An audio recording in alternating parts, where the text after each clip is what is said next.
Welcome back to another story on Infidelity Tales Lab. Before we begin, tell us, where in the world are you watching from? Now, let's dive into today's story. Chapter 1, The Foundation. Michael Romano had built his life like a fortress, methodical, deliberate, unbreachable. At 42, he owned 3 successful auto repair shops across the county, each one a testament to his relentless work ethic and sharp business mind.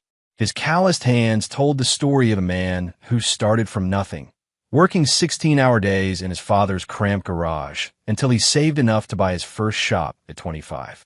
The Romano name meant something in Millbrook County.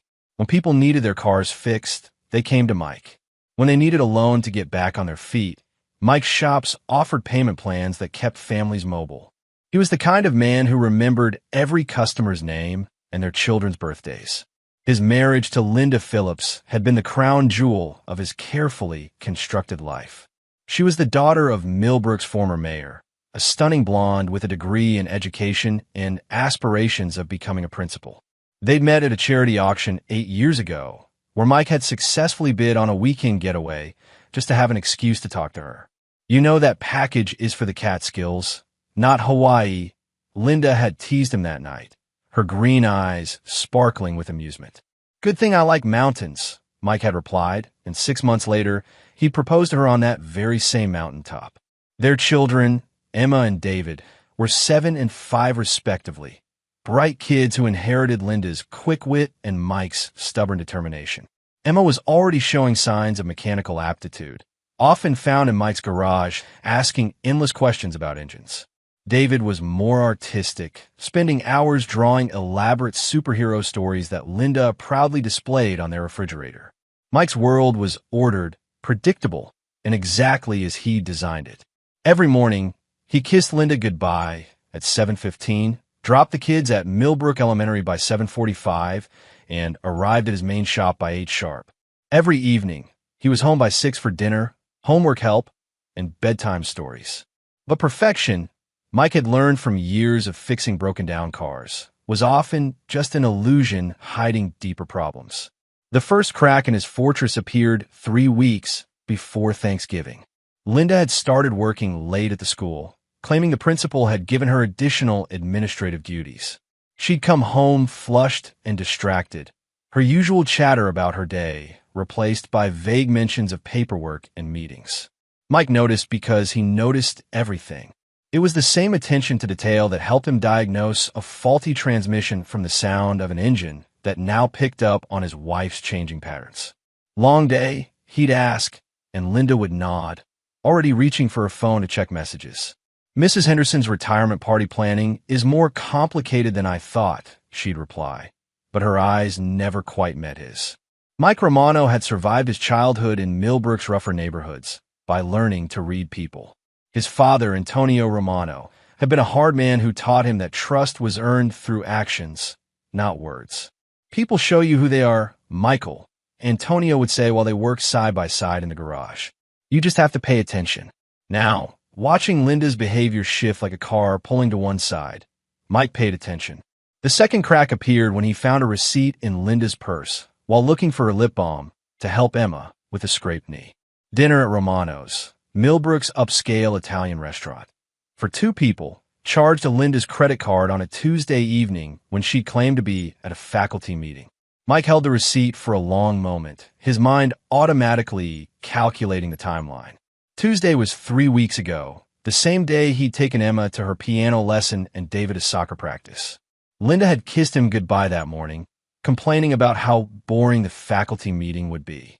He carefully placed the receipt back where he'd found it and gave Emma the lip balm. But something fundamental shifted in Michael Romano that day. The fortress walls didn't crumble, they hardened. By Thanksgiving week, Mike had compiled a mental catalog of inconsistencies. Phone calls that ended abruptly when he entered the room. New lingerie hidden in the back of her drawer. A different perfume that seemed to linger in her hair on certain evenings. He'd also started paying closer attention to Linda's family dynamics. Patricia Phillips, Linda's mother, had always treated Mike with polite distance. She was a woman who believed her daughter had married beneath her station, despite Mike's success. Patricia made subtle comments about blue-collar limitations and frequently mentioned successful men from her social circle, doctors, lawyers, politicians, in pointed conversations. Linda could have had anyone, Patricia had said just last week while they planned Thanksgiving dinner. She has such refined tastes. At the time, Mike had assumed it was just Patricia's usual passive-aggressive needling. Now, he wondered if there was more intention behind her words. The third and final crack came on Thanksgiving morning itself. Linda was unusually nervous, checking her appearance multiple times and suggesting they arrive at her mother's house later than planned. "Maybe we should go to your shop first," she'd suggested. "Check on things." Mike's shops were closed for Thanksgiving, and Linda knew that. She'd never shown interest in his work before, never suggested visiting the shops on a holiday. "Everything's fine at the shops," Mike replied, watching her carefully. "Why would we need to check on anything?" Linda's laugh was too bright, too quick. "Just thought you might want to, make sure everything's locked up properly." Mike Romano had spent his entire adult life building something solid, something real. He believed in the foundation of his marriage the way he believed in well-engineered machinery. With proper maintenance and attention, it would run smoothly for decades. But as they loaded the kids into the car for the short drive to Patricia Phillips' house, Mike realized he'd been servicing a machine that was already broken. The question wasn't whether Linda was betraying him. It was how long the betrayal had been going on and who else was involved. The Romano family motto, passed down from his grandfather who'd immigrated from Sicily, was simple. Respect is earned, loyalty is given, and betrayal is never forgotten. As Mike pulled into Patricia's driveway, seeing the familiar cars already parked there, he made a silent promise to himself. Whatever he discovered today would be handled with the same methodical precision he brought to everything else in his life. Michael Romano was about to learn that some machines, once broken, could never be repaired, but they could be completely dismantled. Chapter 2. The Discovery. The Phillips family home stood like a monument to old money and older grudges. Patricia Phillips had inherited the colonial-style house from her parents, and she maintained it with the same rigid precision she applied to her social standing. Every shrub was perfectly manicured, every piece of furniture carefully selected to convey both comfort and superiority. Mike carried the sweet potato casserole Linda had prepared while she herded Emma and David toward the front door. The children were excited, chattering about seeing their cousins and playing in Grandma Patricia's spacious backyard. "Remember, best behavior," Linda whispered to the kids, but Mike noticed she seemed to be reminding herself as much as them. Patricia Phillips answered the door wearing her traditional Thanksgiving outfit, a cream-colored dress that probably cost more than most people's monthly mortgage payments. Her steel-gray hair was set in perfect waves, and her makeup was applied with the precision of a woman who'd never been seen in public without it. But when Patricia's eyes landed on Mike, something shifted in her expression. The polite smile faltered for just a moment, replaced by something that looked almost like guilt. "Michael," she said, her voice carefully neutral. "You're here." It was an odd greeting, considering they confirmed their arrival time just yesterday. Mike felt the first stirring of genuine alarm in his chest. "Of course we're here," Linda said quickly, stepping forward. "Why wouldn't we be?" Patricia's eyes flickered between Linda and Mike, and in that moment, Mike saw the truth written across her face as clearly as a diagnostic code on a computer screen. Patricia knew something. More than that, Patricia was part of something.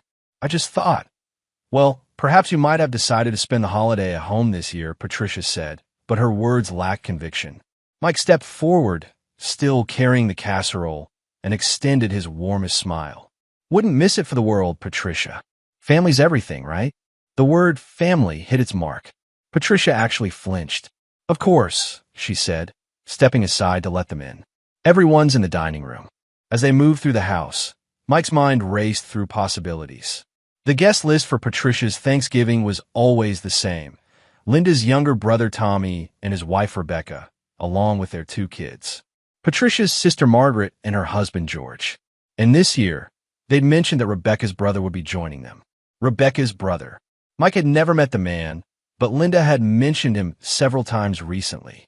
Kyle Morrison, recently divorced, recently moved back to Millbrook, recently hired as the new athletic director of the high school where Linda worked. The pieces clicked together with the precision of a well-oiled engine. Mike heard the laughter before he saw the dining room. Emma and David immediately ran toward their cousins, but Mike paused in the doorway, taking in the scene with newfound clarity.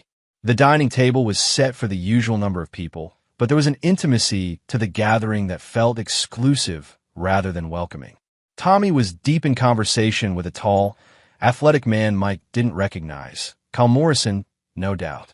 Rebecca was setting out appetizers while Margaret and George occupied their usual spots near the fireplace. And there, in the center of it all, was Linda. She was laughing at something Kyle had said, her hand resting casually on his arm in a gesture that spoke of familiarity, of shared secrets, of a comfort level that took time to develop. Mike watched his wife touch another man with the same casual intimacy she'd once reserved for him, and felt something cold and calculating settle in his chest. "Mike," Tommy called out, finally noticing their arrival. "Come meet Kyle." "Kyle, this is Linda's husband, Michael." Kyle Morrison turned, and Mike found himself face to face with everything he wasn't. Where Mike was solid and weathered from years of physical work, Kyle was lean and polished. Where Mike's hands showed the honest calluses of manual labor, Kyle's were soft and manicured. Where Mike dressed practically, Kyle wore the kind of casual elegance that came from a lifetime of privilege. "Michael," Kyle said, extending his hand with a smile that didn't quite reach his eyes. "I've heard so much about you." Mike shook the offered hand, noting Kyle's firm grip and the way he held eye contact just a beat too long. The handshake of a man trying to establish dominance. "Funny," Mike replied, his own smile equally practiced. "Linda's barely mentioned you at all." It was a small lie, but it hit its target. Kyle's confidence flickered for just a moment, and Linda quickly stepped in to smooth over the awkwardness. "I mentioned Kyle was starting at the school," she said, but her voice was too bright, too defensive. "Right," Mike said. "The athletic director position. That's quite a step up from. Remind me, what were you doing before?" Kyle's jaw tightened slightly. "I was coaching college football in California. Division II level. And you gave that up to come back to Millbrook?" Mike pressed, his tone conversational but pointed. "Must have been quite an opportunity here." "Family reasons," Kyle said tersely. Mike nodded thoughtfully. "Family's important. Speaking of which, where should I put this casserole?" Linda practically leaped at the chance to escape the conversation. "I'll show you to the kitchen." As they walked away, Mike caught Patricia watching them with barely concealed anxiety. The woman was practically vibrating with nervous energy, and Mike filed that observation away for later use. In the kitchen, Linda busied herself with rearranging dishes that were already perfectly arranged. "You don't have to interrogate him," she said without looking at Mike. "Was I interrogating him? I thought I was being friendly." Linda turned to face him, and for a moment, Mike saw a flash of the woman he'd fallen in love with. Vulnerable, uncertain, maybe even regretful. "Mike, Linda, Kyle's asking about the wine selection." Patricia's voice cut through whatever Linda had been about to say. The moment passed. Linda's expression closed off, and she hurried back to the dining room, leaving Mike alone with his thoughts and a kitchen full of carefully prepared dishes. Mike Romano had always believed that knowledge was power, but information without context was just noise. Now, watching through the kitchen doorway as Linda and Kyle gravitated toward each other like magnets, he began to understand the full scope of what he was dealing with. This wasn't a spontaneous affair born of sudden passion. This was planned, coordinated, with Patricia Phillips herself as an active participant. The whole family knew. They'd all been complicit in making Mike look like a fool. He thought about Emma and David, playing innocently with their cousins while the adults around them maintained an elaborate charade. He thought about all the late nights Linda had blamed on work, all the phone calls that ended when he entered the room, all the small deceptions that had led to this moment. But most of all, he thought about the look on Patricia's face when she'd opened the door. The surprise, the guilt, the clear expectation that he wouldn't be there. They'd planned for him not to come. They'd orchestrated a family gathering that was supposed to exclude him, and something had gone wrong with their plan. Mike Romano had built his life on fixing things that were broken. But standing in Patricia Phillips' kitchen, Watching his wife laugh with her lover while their children played nearby, he realized that some things weren't worth repairing. Some things deserved to be completely destroyed. The question was no longer whether to act, but how to ensure that his response would be thorough, devastating, and absolutely final. Michael Romano had never forgiven a betrayal in his life, and he wasn't about to start now. Chapter 3. The Confrontation. The tension in the Phillips house grew thicker as the afternoon progressed, like humidity before a storm.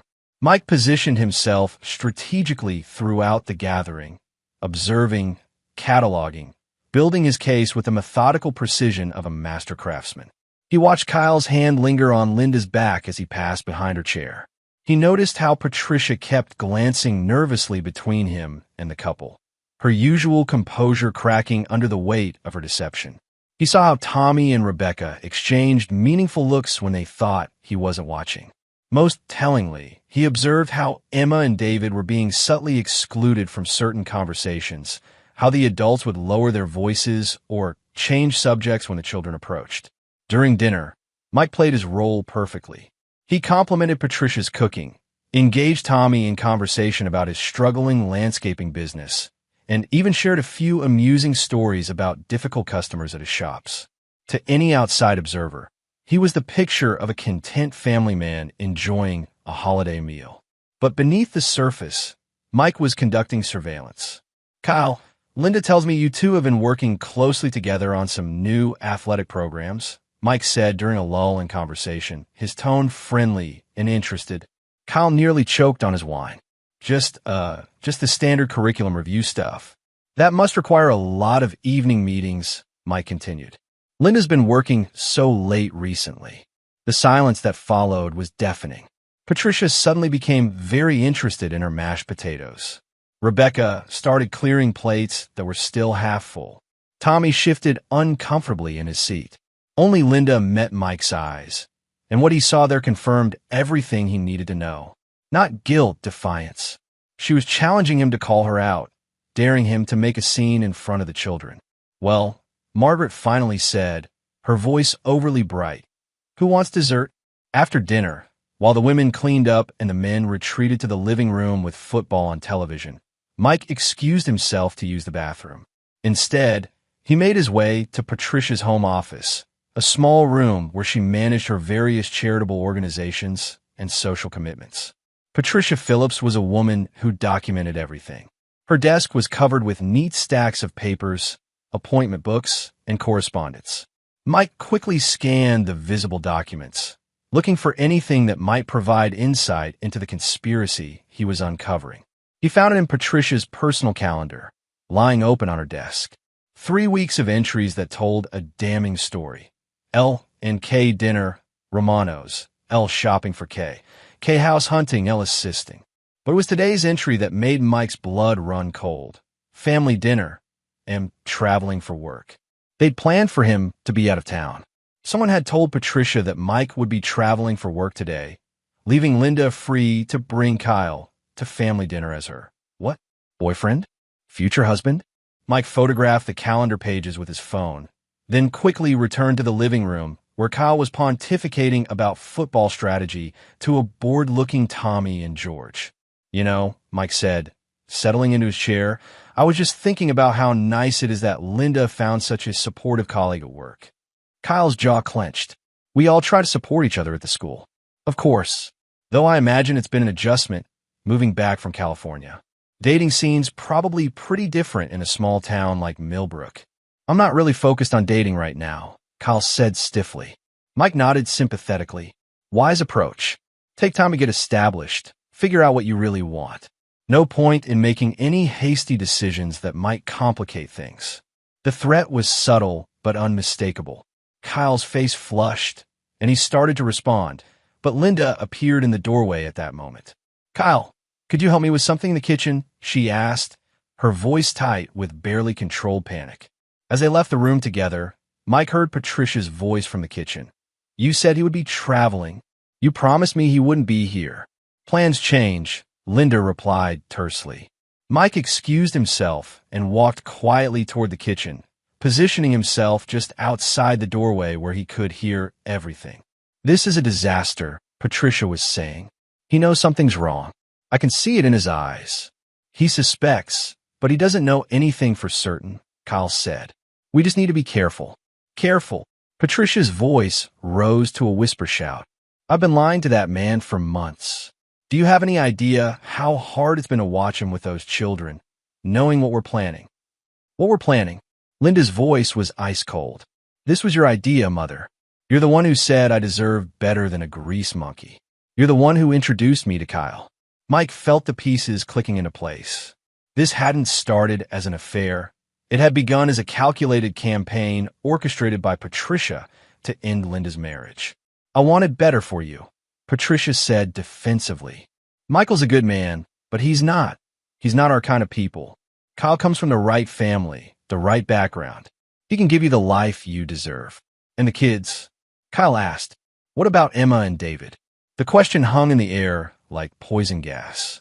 Mike found himself holding his breath, waiting for Linda's response. "They'll adjust," Linda said finally. "Children are resilient. And honestly, they spend more time at Mike's garage than they do with me anyway. Maybe it's better if he has primary custody." The words hit Mike like a physical blow. Linda was not only planning to leave him, she was planning to abandon their children. "When?" Kyle asked. "After Christmas," Linda replied. "I'll file for divorce in January. By then, we'll have everything arranged. Kyle's house will be ready, and we can start fresh." Mike had heard enough. He walked back to the living room, his mind racing through options and consequences. Tommy and George were absorbed in the football game, unaware that their wives were in the kitchen planning the destruction of his family. 20 minutes later, Patricia appeared in the doorway with an expression of forced cheerfulness. "Michael, I'm so sorry, but I think Emma might be coming down with something. She seems a bit feverish." It was a lie, of course. Emma had been fine 5 minutes ago when he'd seen her playing with her cousins. But Patricia was providing him with an excuse to leave, probably hoping to salvage what remained of their conspiracy. Mike stood immediately. "Of course, we should get her home and comfortable." As they gathered their things, Mike caught Kyle's eye one last time. The younger man was trying to project confidence, but Mike could see the fear underneath. "Kyle," Mike said, extending his hand again. "It was really interesting to meet you. I have a feeling we'll be seeing a lot more of each other." Kyle shook his hand, and Mike gripped it just a little too tightly, just a little too long. "Looking forward to it," Kyle replied, but his voice cracked slightly. Outside in the car, with Emma and David buckled safely in the back seat, Linda finally broke the tense silence. "Mike, about today?" "Not now," Mike said quietly, his eyes focused on the road ahead. "Not in front of the kids." Linda fell silent, perhaps recognizing something dangerous in his tone. Mike Romano drove home through the darkening afternoon, his children chattering innocently in the back seat, while his wife sat beside him in guilty silence. He'd entered Patricia Phillips' house as a trusting husband and father. He was leaving as a man who discovered that his entire life was built on lies. But Mike Romano had learned long ago that knowledge was only powerful if you knew how to use it. And unlike the people who'd betrayed him, Mike had never made the mistake of underestimating his opponents. The war was just beginning, and Mike intended to win it completely. Chapter 4. The Strategy. Mike Romano's garage had always been his sanctuary, a place where problems had logical solutions and broken things could be made whole again. It was here, surrounded by the familiar smell of motor oil and the comforting weight of his tools, that he did his best thinking. It was also here, at 2 in the morning on the Friday after Thanksgiving, that Mike began planning the systematic destruction of everyone who had betrayed him. He'd waited until Linda fell asleep, then slipped out of bed and made his way to the detached garage behind their house. His main shop was equipped with security cameras and digital locks. Too much electronic surveillance for what he had in mind. But this personal workspace, where he restored classic cars as a hobby, was perfectly private. Mike spread the photographs he'd taken of Patricia's calendar across his workbench, alongside a yellow legal pad, where he'd begun documenting everything he knew. Names, dates, locations, relationships. The whole conspiracy mapped out like a complex wiring diagram. Patricia Phillips had orchestrated this betrayal from the beginning, probably starting within months of his marriage to Linda. The woman had never accepted him, never considered him worthy of her daughter, and had apparently decided to rectify what she saw as Linda's mistake. Kyle Morrison was the weapon she'd chosen. A man from the right background, the right family, with the right credentials. Someone who could provide Linda with the social status that Patricia felt she deserved. And Linda had chosen to abandon not just her marriage, but her children. That betrayal cut deeper than anything else, because Mike had truly believed, that whatever problems existed between him and his wife, they were united in their love for Emma and David. He'd been wrong about everything. Mike opened his laptop and began researching Kyle Morrison with the same thoroughness he brought to diagnosing a complex engine problem. Social media profiles revealed a man obsessed with image and status.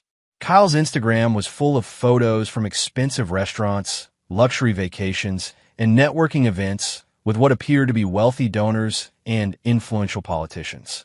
Digging deeper, Mike discovered that Kyle's previous job in California had ended under unclear circumstances. The official story was that he'd requested a transfer to be closer to family, but some careful searching revealed rumors of an inappropriate relationship with a faculty member at his previous school. More interesting was Kyle's financial situation. Despite his polished appearance and expensive tastes, public records showed that he was drowning in debt. Credit cards maxed out, student loans in default, and a history of living beyond his means that stretched back years. Kyle Morrison wasn't just Linda's lover. He was a gold digger who saw her as his ticket to financial stability. Mike photographed Kyle's financial records and added them to his growing file. Knowledge was ammunition, but he needed to be strategic about how and when to use it. Saturday morning brought the first phase of his plan into action. Linda was at the grocery store with the kids, giving Mike the privacy he needed to make some important phone calls. His first call was to Detective Rita Vasquez of the Millbrook Police Department. Rita had been a regular customer at Mike's shops for years, and they developed a friendship based on mutual respect and shared stories about the challenges of small-town life. "Mike, how was your Thanksgiving?" Rita's voice was warm and familiar. "Interesting," Mike replied. "Listen, Rita, I need some advice. Hypothetically speaking, if someone wanted to investigate whether a school employee was involved in any kind of improper conduct, what would be the proper channels for that?" Rita's tone became more professional. "Are we talking about criminal conduct or policy violations?" "Could be either. This is all hypothetical, you understand. But say someone had reason to believe a school administrator was using their position inappropriately. Maybe developing personal relationships with subordinates, or using school resources for personal benefit. Well, hypothetically, Rita said carefully, that kind of thing would typically be reported to the school board and the state education department. If there were criminal elements involved, law enforcement would get involved. But you'd need solid evidence, not just rumors or suspicions. Of course, evidence is everything. Mike paused, then added, "Rita, you've known me for a long time. If I ever came to you with evidence of wrongdoing, you take it seriously, right?" "Mike, if you got evidence of a crime, I'll investigate it properly. You know that. I appreciate that more than you know." His second call was to his lawyer, Benjamin Cross. Ben was a sharp, ambitious attorney who'd helped Mike with his business incorporation and various legal matters over the years.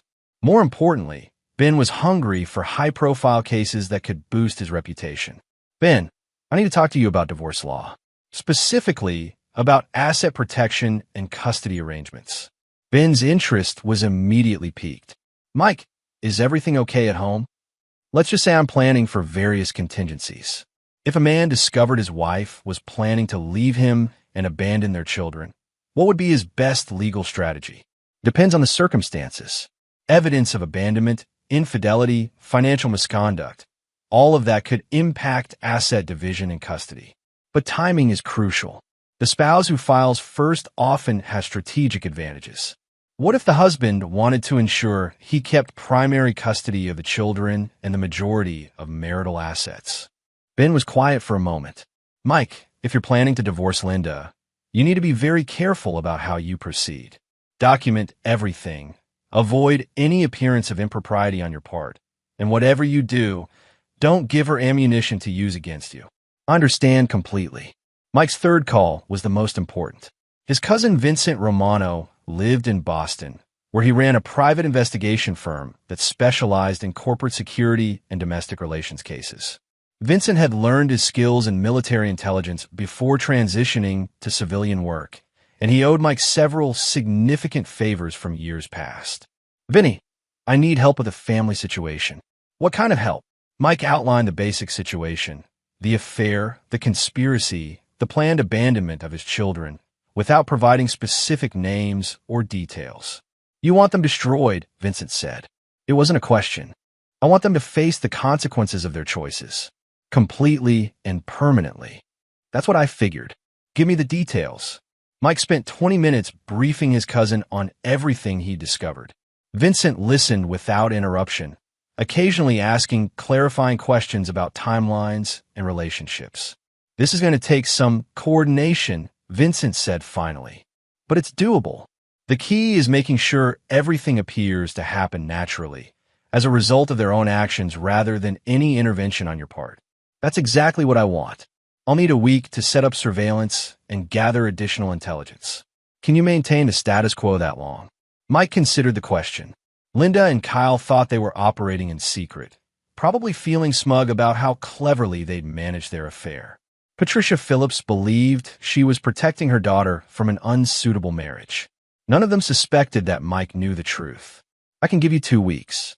But after that, everything moves forward." "Understood." "Mike, you sure about this? Once we start down this road, there's no going back." Mike thought about Emma and David, innocently playing while the adults around them planned to tear their family apart. He thought about Linda's casual dismissal of their children's feelings, her willingness to let Mike have primary custody, as if they were pets being rehomed. "I've never been more sure of anything in my life." After ending the call, Mike sat in his garage for a long time, surrounded by the tools and machines that had always made sense to him. Unlike people, machines were honest. When they broke, they showed you exactly what was wrong. When you fixed them properly, they stayed fixed. People, apparently, were more complicated. But Mike Romano had never met a problem he couldn't solve with the right tools, the right knowledge, and enough determination. By the time Linda and the kids returned from grocery shopping, Mike was in the kitchen making coffee, looking like a man without a care in the world. "How was the store?" he asked, kissing Linda's cheek with practiced affection. "Fine," she replied, but he noticed how she pulled away slightly from his touch. Mike smiled and helped Emma and David put away their groceries, playing the role of devoted husband and father while his mind calculated angles of attack and potential casualties. The war had begun, but the enemy didn't know they were already losing. Chapter 5: The Intelligence. Vincent Romano arrived in Millbrook the following Tuesday, driving an unremarkable sedan with Massachusetts plates and carrying credentials identifying him as a safety inspector for insurance companies. It was the perfect cover for someone who needed to move freely around town, asking questions and observing people without attracting attention. Mike met him at a diner outside town limits, where they could talk without risking recognition by local residents. Vincent looked exactly like what he was, a former military intelligence officer who'd learned to blend into any environment. Medium height, average build, forgettable features that most people wouldn't remember 5 minutes after meeting him. "I've been watching your targets for 3 days, Vincent said, sliding a manila folder across the table. "Your wife and her boyfriend are not nearly as careful as they think they are." Mike opened the folder to find a collection of photographs and surveillance notes. Linda and Kyle at a coffee shop downtown, sitting in a corner booth with their heads close together. Kyle's hand on Linda's thigh in the parking lot behind the school. The two of them entering a motel on the outskirts of town, then leaving separately 45 minutes later. "They meet every Tuesday and Thursday after school," Vincent continued. "Always the same motel, always room 237. Kyle pays cash, registers under the name John Morrison. Not exactly criminal mastermind level thinking." Mike studied the photos with clinical detachment. Seeing the evidence of Linda's betrayal didn't hurt anymore. It was simply data to be processed and utilized. "What about Patricia Phillips?" Vincent's expression darkened. "That woman is a piece of work. She's been actively facilitating this affair for months. I followed her yesterday to a real estate office downtown. Turns out she's been house hunting for Kyle, and she put down the deposit on a place about 10 minutes from your house. She's financing Kyle's life here. Gets better. I managed to get a look at some financial records. Your mother-in-law has been transferring money to Kyle for the past 4 months. $5,000 here, $3,000 there. She's essentially paying him to steal your wife. Mike felt something cold and satisfied settle in his chest. Patricia Phillips wasn't just enabling Linda's affair. She was funding it. That level of financial involvement would be devastating in a divorce proceeding. I need copies of those financial records. Already handled. I've also got phone records showing regular communication between all 3 of them going back to August. Text messages, call logs, the whole thing. Vincent pulled out a second folder, thicker than the first. But here's where it gets really interesting. Your friend Kyle Morrison has some serious skeletons in his closet. Mike opened the folder to find a detailed background report that went far beyond anything he could have discovered on his own. Kyle's employment history was a trail of inappropriate relationships and ethical violations, each one carefully covered up by sympathetic administrators or wealthy connections. He's a predator, Vincent said bluntly. 3 different schools, 3 different inappropriate relationships with female colleagues. Each time, he managed to avoid formal charges through a combination of legal pressure and financial settlements. The documentation was damning. Sexual harassment complaints that had been mysteriously withdrawn. Financial irregularities that had been quietly resolved. A pattern of targeting vulnerable women, often those going through divorces or personal crises. Linda fits his victim profile perfectly, Mike realized. Married woman, feeling undervalued, susceptible to attention from someone who seems sophisticated and interested. Exactly. And here's the best part. His ex-wife in California is willing to talk. Turns out Kyle cleaned out their joint accounts before filing for divorce, then used hidden assets to avoid paying adequate support for their 2 children. Mike looked up sharply. Kyle has children, 2 kids he essentially abandoned. His ex-wife, Jennifer Morrison, has been trying to track him down for months because he's behind on child support. She had no idea he was in Millbrook until I contacted her. The implications were staggering. Kyle Morrison wasn't just an adulterer. He was a deadbeat father who'd fled across the country to avoid his responsibilities. And Linda, who was planning to abandon her own children, was involved with a man who'd already abandoned his. I want to talk to Jennifer Morrison. Already arranged. She's flying out here this weekend. She's very motivated to see Kyle held accountable for his obligations. Vincent reached into his jacket and pulled out a small digital recorder. I've also got some interesting audio from yesterday.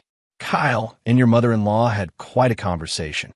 He pressed play, and Mike heard Patricia's voice, clear and unmistakable. Linda needs to file for divorce before Christmas. Michael's getting suspicious, and I don't want him to have time to hide assets or turn the children against her. Kyle's response was equally damning. What about the custody issue? Linda doesn't really want the kids full-time, but if she doesn't ask for them, it'll look bad in court. We'll ask for joint custody, then gradually transition to him having them more often. Linda will be so much happier without the daily burden of motherhood. Mike stopped the recording. They're not just planning to break up my marriage. They're strategizing how to manipulate the legal system. It gets worse. I've got them on tape discussing your business assets, your property holdings, even speculation about whether you might have an accident at work that would provide life insurance money. The suggestion of potential violence didn't shock Mike as much as it might have a week ago. He was beginning to understand that he'd been married to a stranger, someone capable of depths of betrayal he'd never imagined possible. Vincent, I need you to document everything. Every meeting, every conversation, every financial transaction. I want evidence that will hold up in court and destroy them in the community. Already on it. But Mike, you need to be careful about your own behavior. If they suspect you know something, they might accelerate their timeline or take steps to protect themselves. Mike nodded. I can handle Linda and Patricia. What about Kyle? Vincent's smile was predatory. Leave Kyle Morrison to me. I've got some ideas that should keep him very busy for the next few weeks. As they left the diner, Vincent handed Mike a small device that looked like a keychain fob. GPS tracker, he explained. Plan on Linda's car. I want to know everywhere she goes and everyone she sees. That evening, Mike installed the tracker while Linda was inside helping the kids with homework. It was a simple task that took less than 30 seconds, but as he attached the device to the underside of her car, Mike felt like he was sealing his wife's fate. Back in the house, Linda was reading to David while Emma practiced piano. It was a scene of domestic tranquility that would have warmed Mike's heart just a week ago. Now, it felt like a performance being staged for his benefit. How was work today? He asked Linda, settling into his chair with a cup of coffee. The usual. Budget meetings, parent conferences, boring administrative stuff. It was a lie, of course. According to Vincent's surveillance, Linda had spent 2 hours at the motel with Kyle, then met with Patricia to plan their next moves. Kyle Morrison seems like an interesting addition to the staff, Mike said casually. How's he fitting in? Linda's grip tightened on David's storybook. Fine, I think. I don't really work with him that much. Another lie. They work together every day, often staying late to coordinate their affair. Maybe we should have him and Rebecca's family over for dinner sometime, Mike suggested. Get to know him better. I don't think that's necessary, Linda said quickly. He's still settling in, probably wants to keep work and personal life separate. Mike nodded understandingly. Of course, though I got the impression at your mother's that he might be interested in meeting people, starting fresh in a new town. Linda's face flushed slightly. I really wouldn't know about his personal life. Mike smiled and kissed the top of David's head. Well, if he ever needs anything, recommendations for local services, help with his car, that sort of thing, make sure he knows I'm happy to help.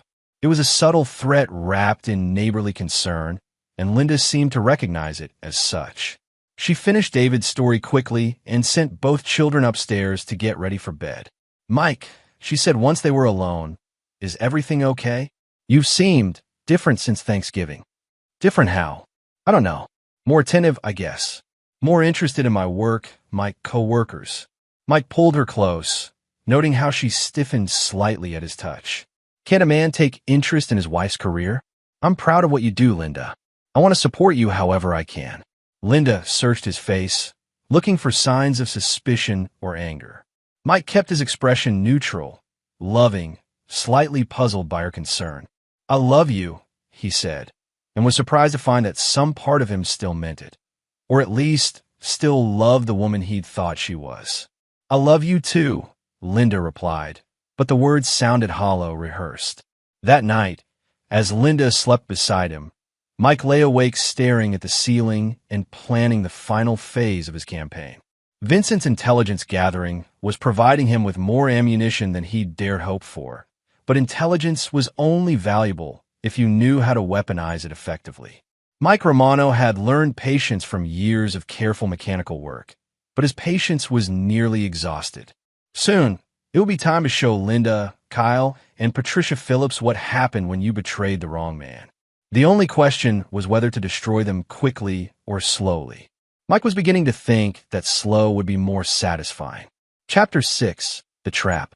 Jennifer Morrison arrived in Millbrook on a gray Saturday morning in early December, driving a battered Honda with California plates and carrying a file folder thick with legal documents.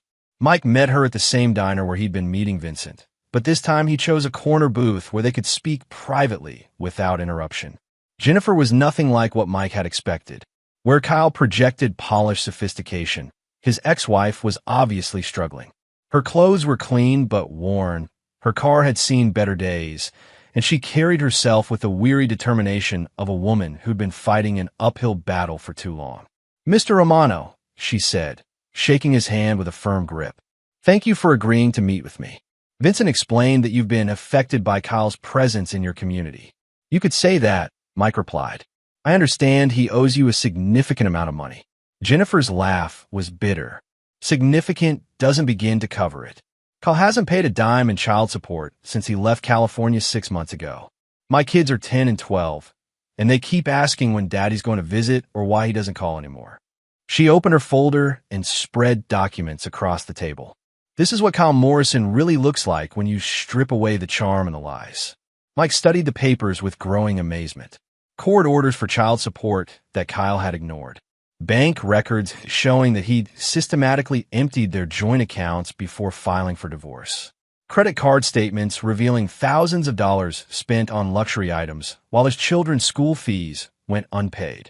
He told the California court that he was unemployed and couldn't afford support payments, Jennifer continued. Meanwhile, he was spending money on a new wardrobe, expensive dinners, and first-class plane tickets. He even bought a Rolex 2 weeks before claiming he was broke. What about his new job here in Millbrook? I found out about it through a mutual friend who saw his LinkedIn profile. Kyle's making $75,000 a year as athletic director, plus benefits. More than enough to meet his obligations to our children. Mike photographed the documents with his phone, adding them to his growing file of evidence. Jennifer, I'm going to ask you to do something that might seem unusual. Are you willing to come to Millbrook High School on Monday morning and file a formal complaint about Kyle's failure to pay child support? Jennifer's eyes brightened. You mean confront him publicly? Better than that. I mean involve the school administration, the local police, and possibly the media. Kyle's been presenting himself as a responsible educator and community member. I think people should know the truth about how he treats his own children. What's in it for you? Mike considered how much to reveal. Kyle Morrison is involved with my wife. I have reason to believe he's using the same pattern of manipulation and financial exploitation that he used with you. I want to stop him before he destroys another family. Jennifer's expression hardened. That bastard. How long has this been going on? Several months, possibly longer. My wife is planning to leave me and our children to be with Kyle. She doesn't know about his history or his outstanding obligations. Then she's about to get a very rude awakening. Jennifer gathered her documents and stood up. Mr. Romano, I'll do whatever it takes to make Kyle face his responsibilities. But I want more than just child support. I want him to face consequences for abandoning his children. Mike smiled for the first time in days. I think that can be arranged. Monday morning brought the first phase of Mike's counterattack. While Linda was getting ready for work, Mike made a phone call to Millbrook High School's main office. This is Michael Romano, he told the secretary. I'd like to speak with Principal Harrison about a personnel matter involving Kyle Morrison. Linda, who was applying makeup in their bedroom, froze at the mention of Kyle's name. What kind of personnel matter? The secretary asked. I have information about Mr. Morrison's background that the school should be aware of. It concerns his professional conduct and financial obligations. Mike could hear Linda moving closer to the bedroom door, trying to listen to his conversation. I'll schedule you an appointment for this afternoon, the secretary said. Would 2 o'clock work? Perfect. And please let Principal Harrison know that there may be other parties who want to provide information about Mr. Morrison as well. After hanging up, Mike found Linda standing in the hallway, her face pale with barely controlled panic. What was that about? She asked, trying to sound casual. Just some concerns about the new athletic director, Mike replied. Nothing that should affect you directly. Linda's hands were actually shaking as she gathered her purse and car keys. Mike, you can't just make accusations against people without evidence. Who said anything about accusations? I'm just sharing information that I think the school should have. Mike kissed her forehead, noting how she flinched at his touch. Have a good day at work, honey. I'm sure it'll be interesting. At exactly 9 o'clock, as students were settling into their first period classes, Jennifer Morrison walked into Millbrook High School's main office carrying a briefcase and wearing her most professional outfit. I'm here to see Kyle Morrison, she told the secretary. I'm his ex-wife, and I need to discuss some urgent matters regarding our children. The secretary, a kind woman named Mrs. Patterson who'd worked at the school for 20 years, immediately recognized the potential for drama. Is Mr. Morrison expecting you? No, but he'll want to see me. Trust me. Mrs. Patterson hesitated, then picked up her phone. Mr. Morrison? There's someone here to see you. You're your ex-wife. Even from across the office, Jennifer could hear Kyle's sharp intake of breath through the phone speaker. Tell her I'm busy. Kyle's voice was tight with panic. I'm afraid that's not an option, Jennifer said, loudly enough for Kyle to hear. I have legal documents that need to be served, and I can do it here in the office or in front of his students. His choice. 5 minutes later, Kyle Morrison appeared in the main office looking like a man walking to his execution. He'd obviously tried to compose himself, but Jennifer could see the fear in his eyes. "Jennifer," he said, attempting his usual charm. "What a surprise. What brings you to $18,000 in unpaid child support?" Jennifer interrupted, her voice carrying clearly across the office. "Plus interest and penalties." Mrs. Patterson pretended to be busy with paperwork, but Jennifer could see her listening intently. By lunchtime, the entire school would know that the new athletic director was a deadbeat father. "Can we discuss this privately?" Kyle asked through gritted teeth. "We can discuss it right here. You've been avoiding my calls, ignoring court orders, and lying about your financial situation. Our children haven't heard from you in 6 months." Kyle's face flushed red. "I told you, I'm between jobs. I can't." "You're making $75,000 a year," Jennifer said, pulling out a copy of his employment contract. "I have documentation of your salary, your benefits, and your living expenses. You can afford to support your children. You just choose not to." At that moment, Principal Harrison emerged from his office, drawn by the raised voices. "Is there a problem here?" he asked, his tone professional but concerned. Jennifer turned to face him. "Are you Principal Harrison? I'm Jennifer Morrison, Kyle's ex-wife. I think you should know that your athletic director has been in violation of court-ordered child support for the past 6 months." Principal Harrison's expression grew serious. "Mr. Morrison, is this true?" Kyle opened his mouth to respond, but no words came out.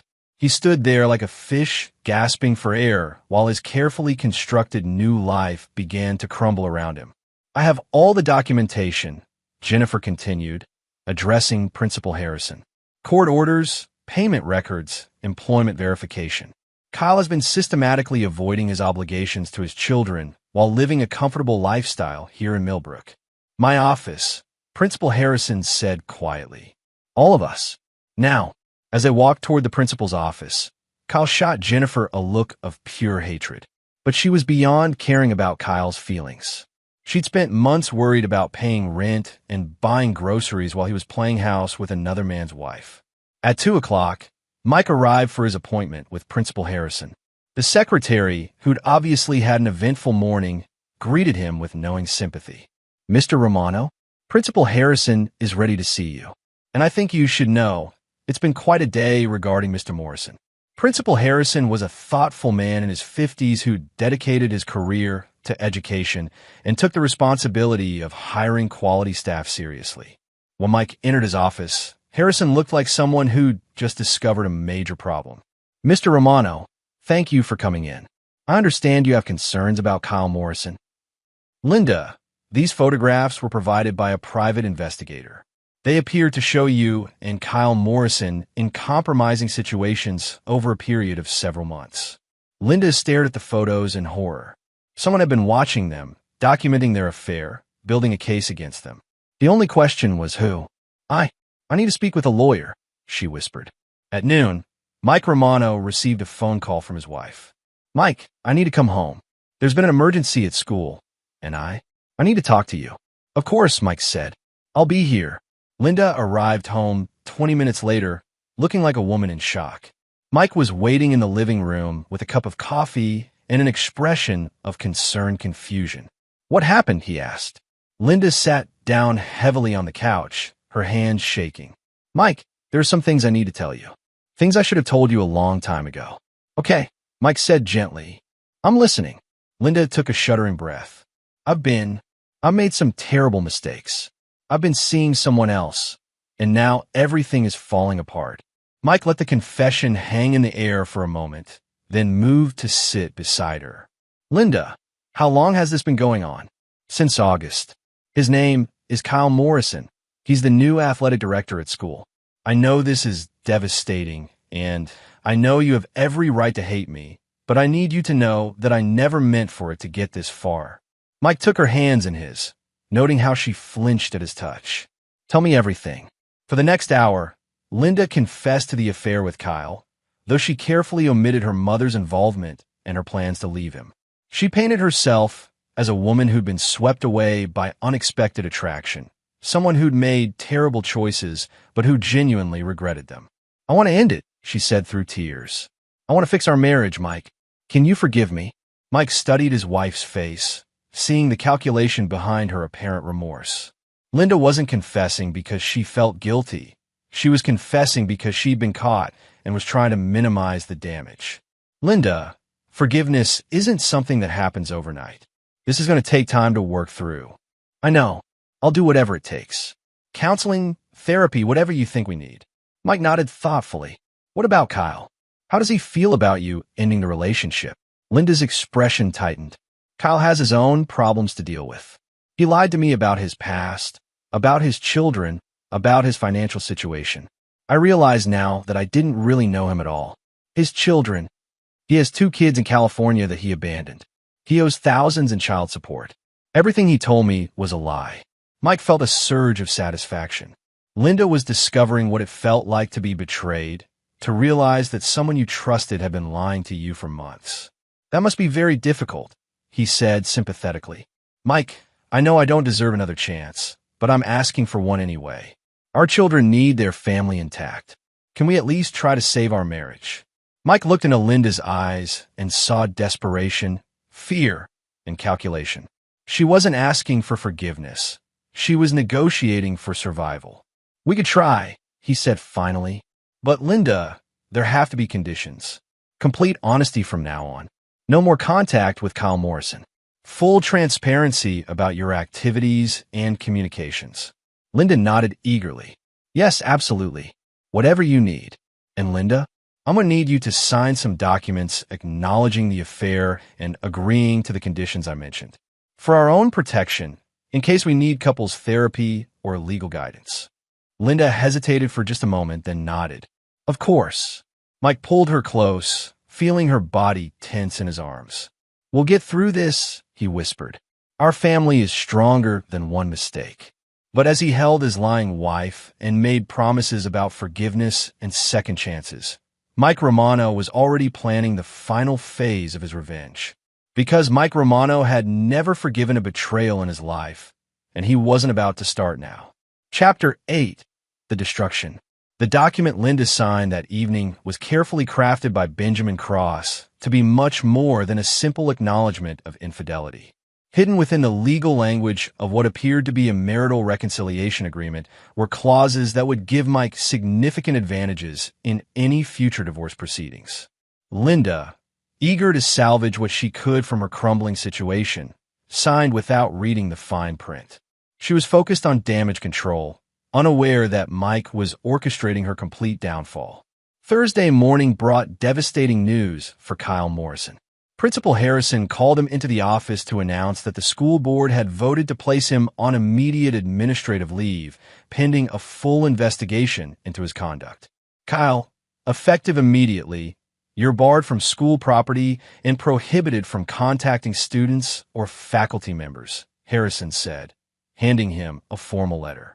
Your access credentials have been deactivated, and security will escort you to collect your personal belongings. Kyle's carefully maintained composure finally cracked. This is insane. You can't destroy my career based on rumors and accusations. The accusations include documented evidence of professional misconduct and failure to disclose material information during the hiring process, Harrison replied coldly. Your ex-wife's claims about unpaid child support have been verified, and we have photographic evidence of inappropriate relationships with faculty members. Kyle's face went white. What photographs? Harrison opened a file and showed Kyle several pictures that Vincent had captured over the past weeks. Kyle and Linda in intimate conversations. Kyle's hand on Linda's back, the two of them entering the motel together. These were provided by a private investigator hired by your ex-wife's attorney, Harrison said. They clearly show violation of district policies regarding professional conduct. Kyle stared at the photos in horror. His new life, his fresh start, his escape from the consequences of his past, all of it was evaporating before his eyes. I need to call my lawyer, he said weakly. That's your right. But Kyle, I should warn you that this investigation is likely to result in termination and potentially criminal charges. The district takes misconduct very seriously. Meanwhile, Linda was having her own crisis at school. Word of Kyle's suspension had spread through the faculty like wildfire, and everyone knew about their affair. Colleagues who'd been friendly just days before now avoided eye contact or whispered when she passed. At lunchtime, Linda received a phone call from her mother. "Linda, we need to talk immediately." Patricia's voice was sharp with panic. "There are people asking questions about money I gave to Kyle. I think someone is investigating our financial arrangements." "What financial arrangements?" Linda asked, though she knew exactly what her mother meant. "I do. But first, let me ask, has anything unusual happened today regarding Mr. Morrison?"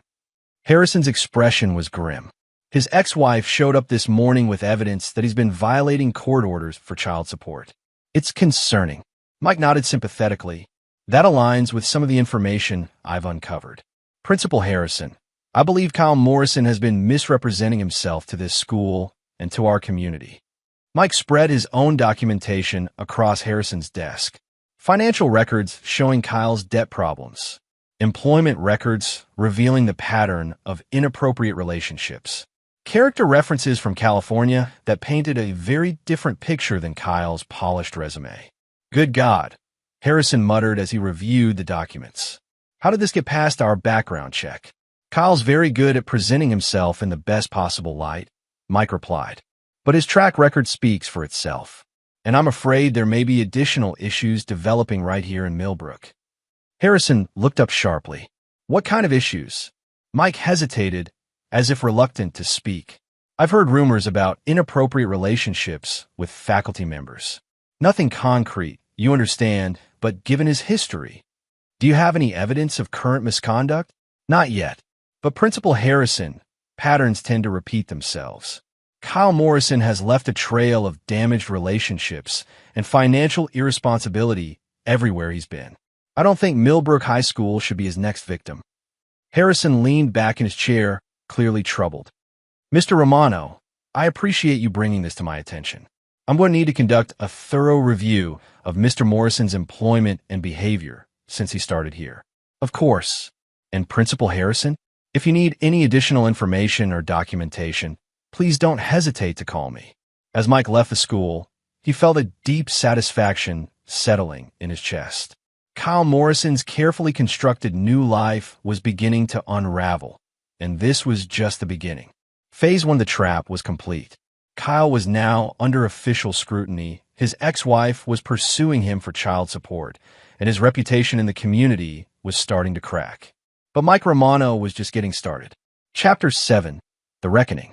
The first crack in Linda's composure appeared Tuesday evening, when she came home from work looking like she'd aged 5 years in one day.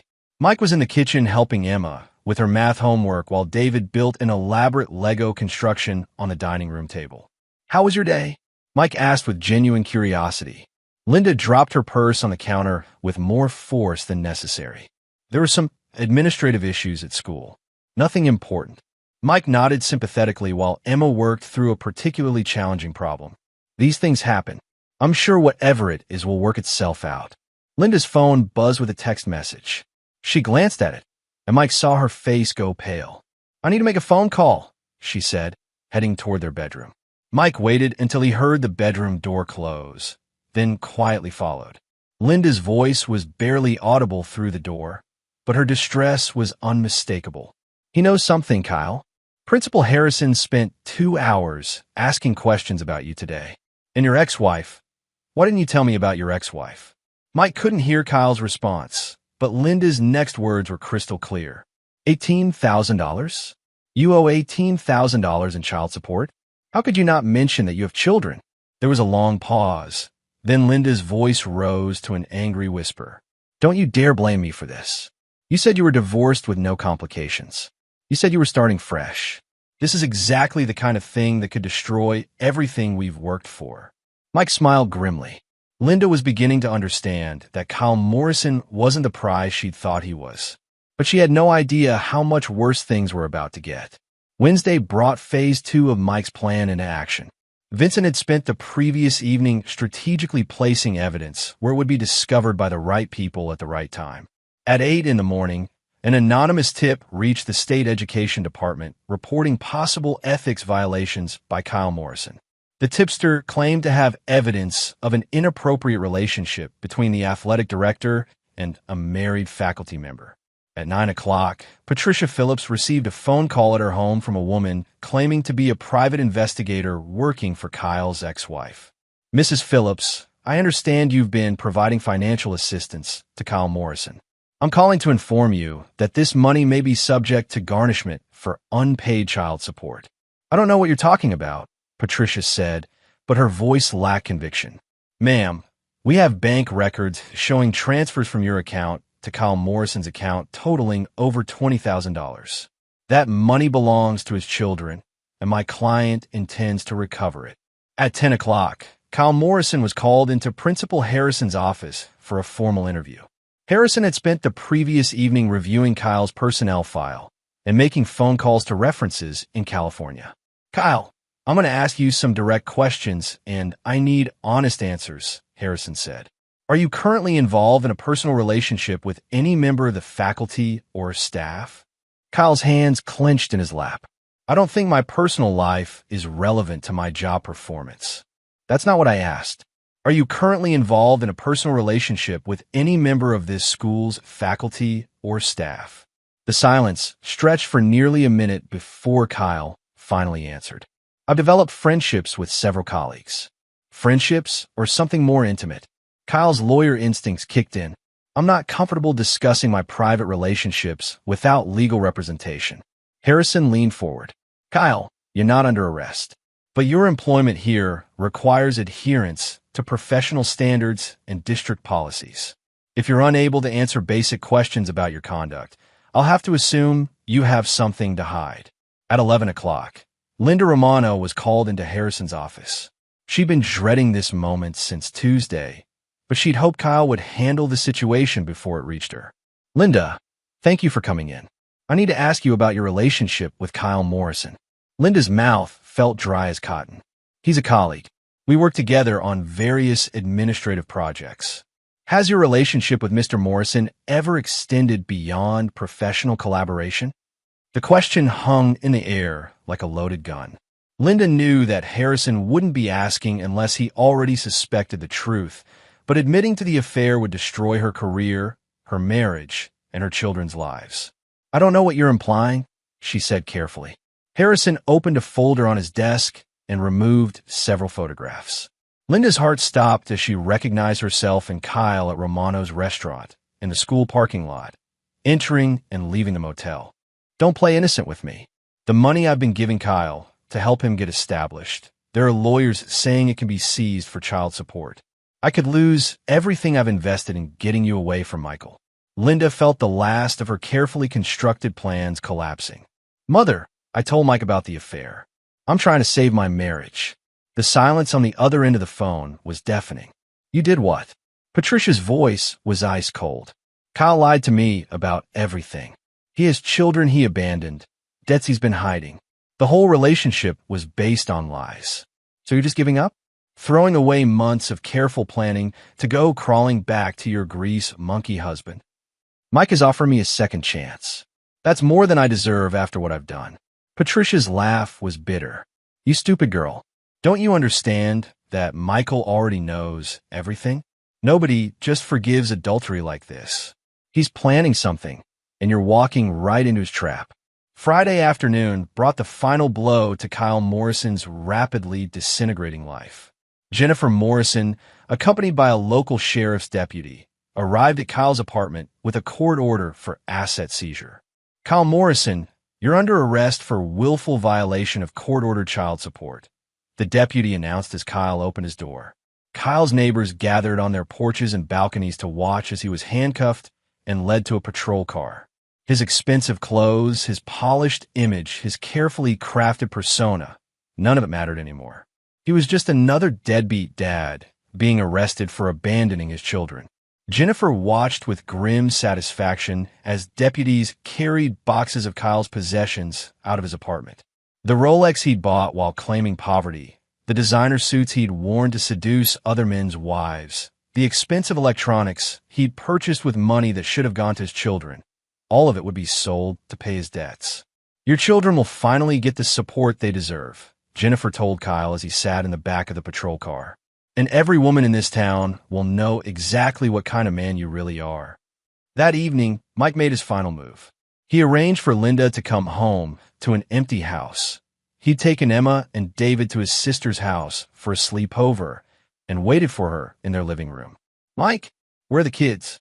Linda called as she entered the house. "They're safe," Mike replied from the darkened living room.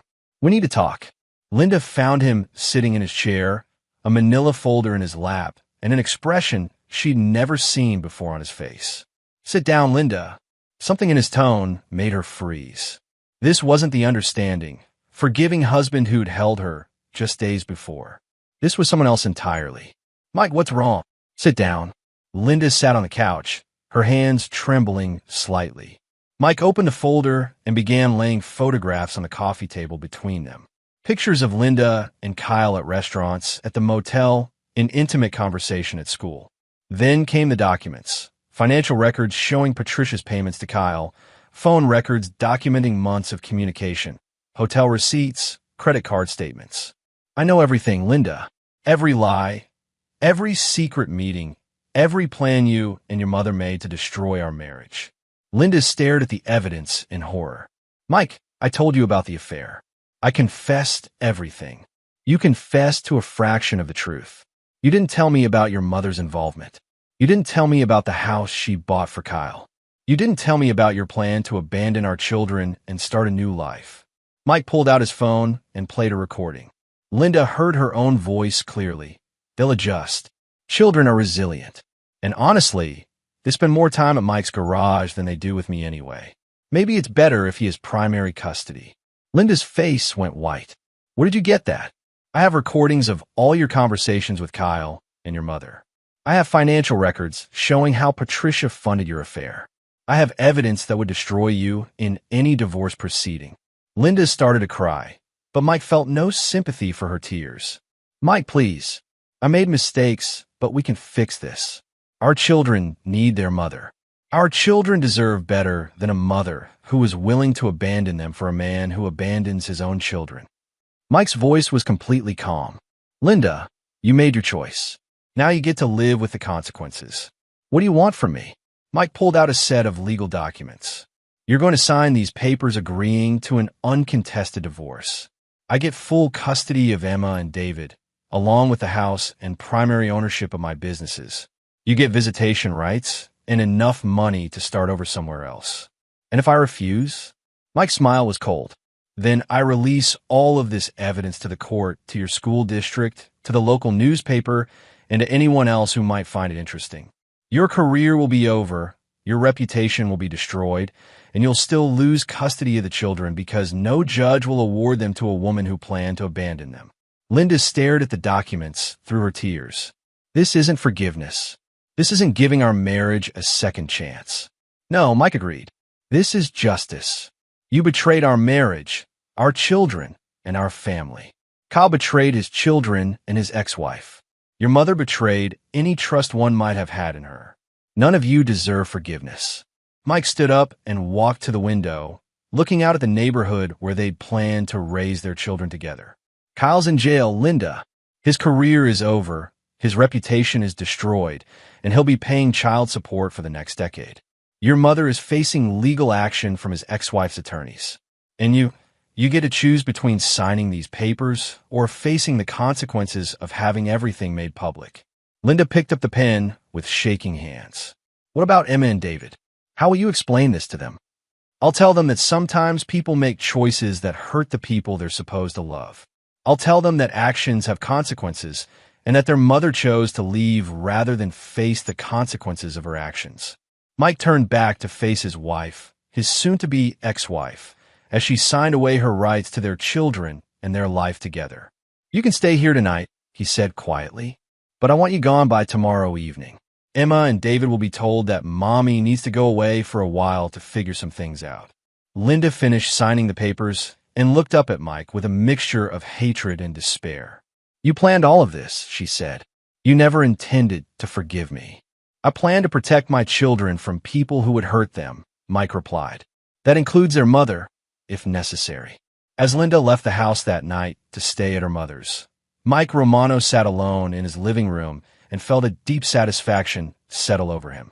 Michael Romano had never forgiven a betrayal in his life, and he'd kept that promise tonight. Chapter 9. The Resolution. 6 months later, Millbrook had returned to its usual quiet rhythm, though the Romano family had become something of a local legend. Mike had been discreet about the details of his divorce, but enough information had leaked through legal proceedings and gossip networks that most people understood the broad outlines of what had happened. Kyle Morrison had been convicted of willful violation of child support orders and sentenced to 6 months in county jail, followed by 3 years of probation. His teaching credentials had been permanently revoked, and he'd been forced to work a series of menial jobs to pay his mounting debts. The last anyone had heard, he was washing dishes at a restaurant 2 counties away, living in a studio apartment, and sending most of his paycheck to California. Patricia Phillips had been forced to sell her family home to cover legal fees and the money she'd loaned to Kyle that was seized for child support. She'd moved to a small apartment across town and rarely ventured out in public, unable to face the shame of having orchestrated her daughter's affair only to see it destroy everyone involved. Linda Romano had taken a teaching position in another state, far from Millbrook and the ruins of her former life. She sent birthday cards to Emma and David and called them once a week, but the children had adapted to her absence with a resilience that Mike had counted on. Mike himself had become something of a local celebrity. Parents brought their teenage children to his shop for stern lectures about the importance of integrity and keeping promises. Business had actually increased as people sought him out, drawn by his reputation as a man who stood by his principles no matter the cost. On a warm Saturday evening in late spring, Mike was in his garage working on a 1967 Mustang, while Emma and David played in the yard. The peaceful domesticity of the scene was interrupted by the sound of a car pulling into his driveway. Mike looked up to see Detective Rita Vasquez getting out of her personal car. She was off-duty, dressed in jeans and a casual shirt, but her expression was serious. "Evening, Rita," Mike said, wiping his hands on a shop rag. "What brings you by?" "Mike, I need to ask you something, and I need you to be straight with me." Mike set down his tools and gave her his full attention. "Of course." The investigation into Kyle Morrison's background, the timing of everything that happened to him and Linda, it all fell into place a little too neatly. Professional investigators, private detectives, evidence appearing exactly when it would do the most damage. Mike nodded slowly. It was quite a coincidence. "Mike, I've been a cop for 15 years. I don't believe in coincidences like that." Rita stepped closer, lowering her voice. "Did you orchestrate the whole thing?" Mike was quiet for a long moment, considering his response. "Rita, let me ask you a question. If someone betrayed your trust, hurt your children, and planned to destroy your family, what would you do?" "I'd want justice," Rita replied without hesitation. "So would I.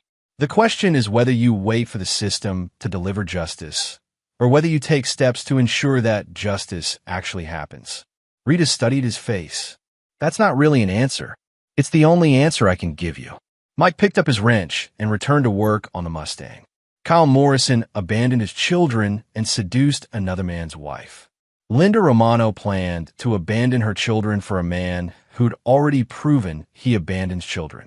Patricia Phillips funded an affair designed to destroy a marriage and family. Mike looked up at Rita. They all face consequences for their choices. Whether those consequences came about naturally or with some assistance, I couldn't say.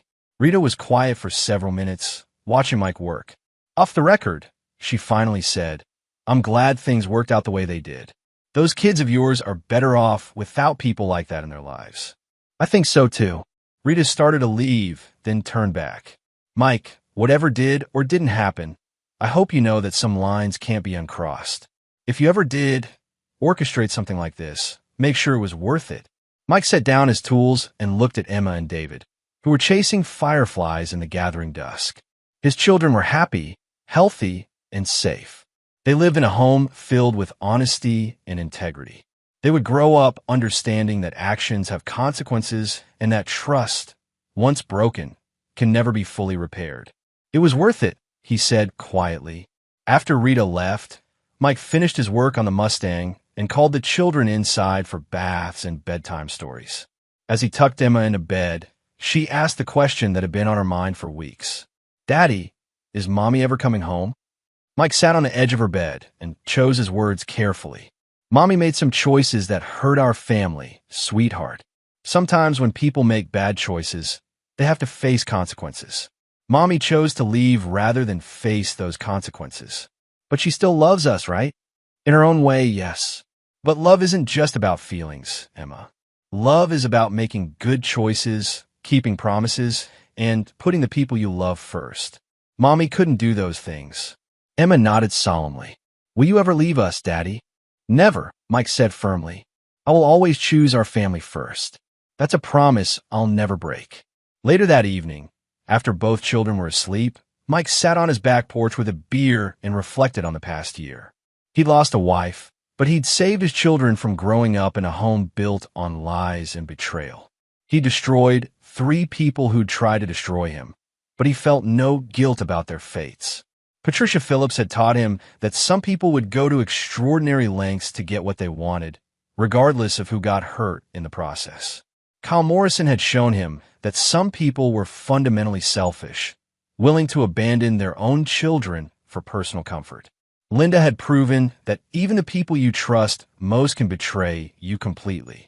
But Mike Romano had shown all of them something more important, that actions have consequences, that betrayal carries a price, and that some men will go to any length to protect what matters most to them. As fireflies danced in his yard and his children slept safely in their beds, Mike Romano felt a deep satisfaction in knowing that he'd kept his most important promise. He'd never forgiven a betrayal, and he'd ensured that the people who betrayed him faced appropriate consequences. Michael Romano had built his life on the principle that trust was earned through actions, not words. Linda, Kyle, and Patricia had shown him through their actions that they couldn't be trusted. So he'd responded with actions of his own, systematically dismantling their lives with the same methodical precision he brought to everything else. In the end, Mike Romano had proven that while he was a man who could forgive honest mistakes and human weakness, he was not a man who would tolerate betrayal. And in Millbrook, that reputation had served him well. And there you have it. Another story comes to an end. What did you think? I'd love to hear your thoughts in the comments below. If you enjoy this story, consider joining our community by subscribing. It means the world to us. For more stories like this one, check out the recommended videos on screen. And I'll see you there.